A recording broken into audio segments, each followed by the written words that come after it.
මේ අතා මම ඉස්සෙල්ලාම කතරගම අජිත්ගේ තාත්තා. පරම්පරා 3ක් මේ අතාව බලනවා. මෙයාගේ පුතෙක් ඉන්නවනම් ඒත් බලන්න. මොන තරම් ඒගොල්ලන්ගේ ජීවිතේ තාත්තා ඉන්දියා මොන කතාව බලලා තියෙනවා.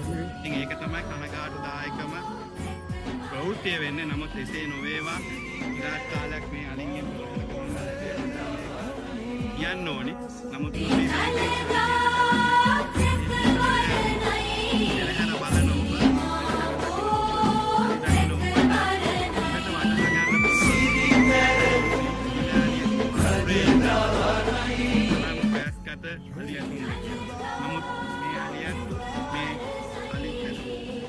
පාලකයන් අග්ගෝවන් පුදුමාකාර මේ වයස්ගත වුණත් අද මේ වයසේ ඇතෙක් කැලේ දකින්නේ නැහැ. අවුරුදු 55ක ඇතෙක් කැලේ ජීවත් වෙන්නේ නැහැ.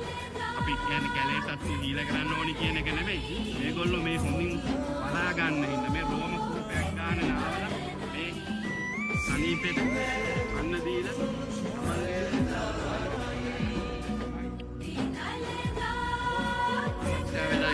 ඒක තමයි අද වෙන්න ඕනේ. හැබැයි මොන සමාජයට ගෙනියන මතය මේ අනෙක් සත්ත්වහිංසාවක් වෙනවා. ඔබට දකින්න පුළුවන් මේ අලියත් පෙරහැරට ඇවිල්ලා ඉන්නේ. ඉතින් මේක රැක බලා ගන්න එක අපි ජීවිතේ කොටසක්.